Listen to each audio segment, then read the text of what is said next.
House resolution, though well-meaning and appreciated, is of little consequence in the midst of this Holocaust of our time. I came in the spirit of Malcolm X and Jimmy Baldwin, both of whom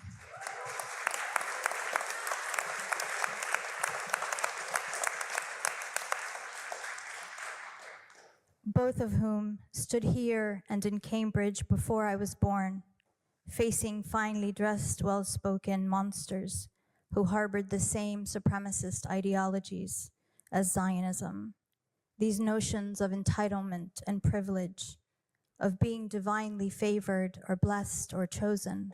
That's a pretty powerful indictment, and I assume that people don't like to be reminded of that. To make the connections. Right. They don't want people to make the draw the straight line from white supremacy to Zionism. Exactly. And there is a straight line, you know? Right. Yeah. So, yeah. Right. I wanted to read a part of the Jimmy Baldwin speech that you mentioned. Any American Negro watching this, no matter where he is, from the vantage point of Harlem, which is another terrible place, has to say to himself, in spite of what the government says, the government says we can't do anything about it, but if those were white people being murdered in Mississippi work farms, being carried off to jail, if those were white children running up and down the streets, the government would find some way of doing something about it.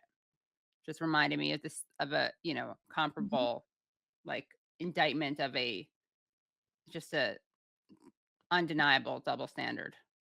And sometimes, sadly, people like us have to do that, right? Because we have to say that. We have to make people imagine, like, what if it wasn't us? Right. Because we are so dehumanized. There's such an expectation that this is how we are meant to live. Because this is decades of conditioning through mass media, through Hollywood, through the publishing industry. Right. It's interesting you say that, because I have a friend who, she has our politics, extremely critical of Israel. She's Arab American, and she said to me once, she's like, it's so awful because sometimes I have to check.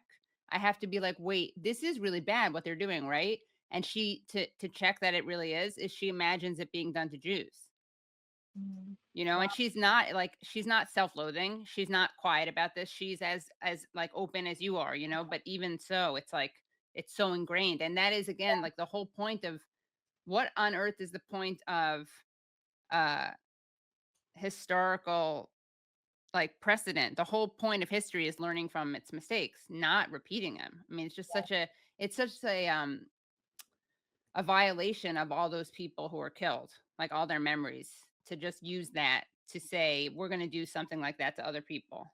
Isn't that something? Because that's Israel's entire that's the crux of their arguments. Well, look what you did in Nagasaki. Look what you did in Hiroshima. Oh, right, exactly. What happened to Dresden?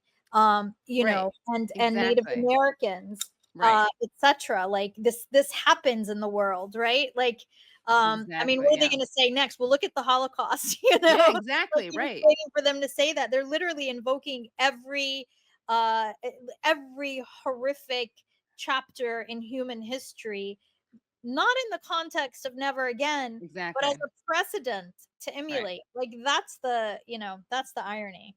No, that's really well said. Yeah, they love bringing up the indigenous stuff in the United States, right? I mean, again, it's not because, like, and that's why we shouldn't be doing this. It's like, and that's why it's not a big deal. We got to do it. What about this? Yeah, it's like a total perversion of history. Yeah.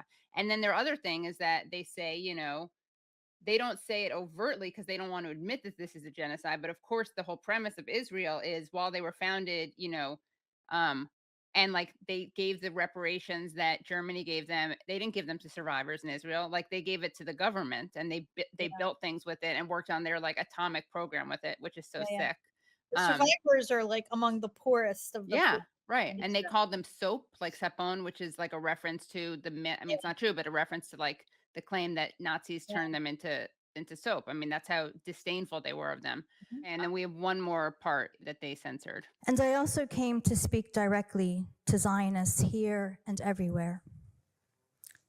We let you into our homes, when your own countries tried to murder you and everyone else turned you away. We fed you and we clothed you, we gave you shelter, and we shared from the bounty of our land with you. And when the time was ripe, you kicked us out of our homes and homeland. Then you killed and robbed and burned and looted our lives. You carved out our hearts because it is clear that you do not know how to live in the world without dominating others. You have crossed all lines. You have crossed all lines and nurtured the most vile of human impulses. But the world is finally glimpsing the terror we have endured at your hands for so long. And they are seeing the reality of who you are and who you've always been. They watch in utter astonishment the sadism, the glee, the joy, and the pleasure with which you conduct, watch, and cheer the daily details of breaking our bodies, our minds, our future, and our past. Also understandable that they would want that cut because, again, I mean, not only is it such a harsh indictment, but I'm going to say the way you read it is also just very effective.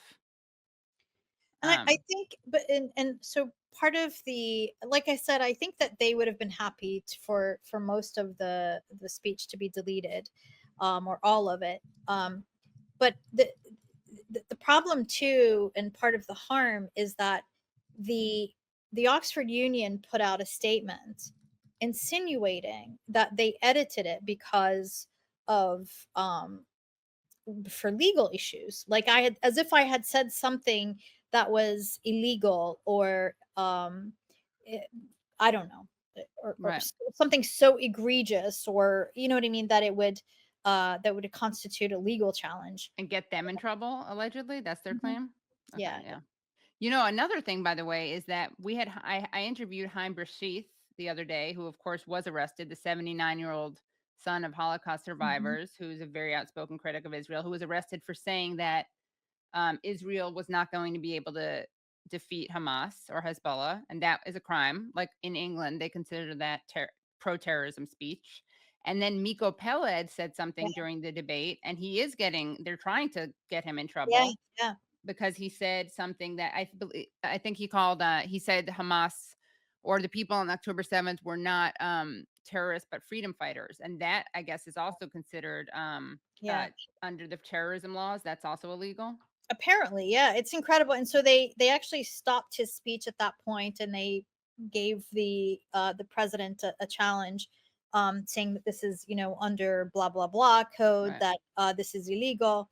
And I think the president at the time said, you know, like, we're not the police, this isn't Right. you know, anyway.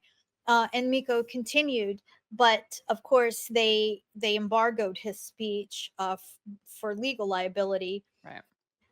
But it is really incredible that there is such a law that, you know what I mean? So Yeah. so basically, if you don't think the way the government Right. thinks, you go to jail. Like, that's Right. incredible. This is supposed to be a democracy. And you see how quickly they oscillate, you know, how many, you know, people they put on the terrorist list and they take them off. HTS one day is a Right. Exactly. is Yeah. a terrorist organization, and now they're their darlings. One day they're, you know, chopping off heads, and now they're I don't know, Freedom heroes. fighters. Yeah. Yeah. You know, on the other hand too, you had the ANC and people That's like exactly what I was going to say. Right. Nelson Yeah. Mandela, and who were on the terrorist list. You know what I Right. mean? So under this law, I guess if you had said something good about Mandela, you would have been breaking the law also. Arrested. Criminal. Yeah. Yeah. Yeah. Yeah. Well, I want to show one final video. You brought up Nelson Mandela and the ANC and how they were, of course, considered terrorists. And of course, Nelson Mandela spoke out against Israel. So here's a clip of Mandela in Gaza, 1999. Choose peace rather than confrontation, except in cases where we cannot proceed, where we cannot move forward. Then, if the only alternative is violence, we will use violence. His comments won him applause from leader Yasser Arafat and the Assembly. Many Palestinians Okay, so that's worship not in Mandela. that must have been Posters bearing he his image visited cover Gaza. walls throughout Gaza. Others say our dreams will come true through your support. Pupils at the Shati refugee school waited for hours to greet him. When he arrived, Oh, I they guess it lined was up to shake his The hand Shelter, and yeah, bewildered him that's with in blessings. Gaza. Inside a cramped classroom, Mandela received more affection. Students greeted him with a song in English. Good morning. We're happy to hear you. The trip to Gaza concludes Mandela's visit to the region, where for the first time he's been trying his hand at Middle East peace diplomacy. Have they responded to you, the Oxford Union? I have not been contacted by the president of the union, which is really disappointing. But I have spoken with some of the existing staff and the previous president. And so initially they called to tell me that, hey, you know, we're sorry, but we have to do this for legal reasons. And I said, hold up. You know, I don't know what you think, on what planet you think this is okay, or if you think I'm going to just like be okay with that, you're really mistaken. And I brought the writer to their attention, our previous communication. I brought the fact, to their attention, the fact that, you know, they've had, you know, really egregious people, actual convicted criminals, truly racist people, the UK ambassador who's calls the Israeli ambassador in the UK, whose calls for genocide were so explicit and overt and egregious that it prompted calls for her expulsion from the UK. So those are all people that went and spoke at, and they were given a platform at the Oxford Union. And frankly, I don't really care. Like, this is like, let the people be the Right, arbiters right. of what they want. I think it's great. Let them talk. I don't really care. But I say that just to highlight the fact that they censored me. They censored a member of a society that's literally being wiped off the map, that is currently being annihilated in full view of the world. And they're policing my speech.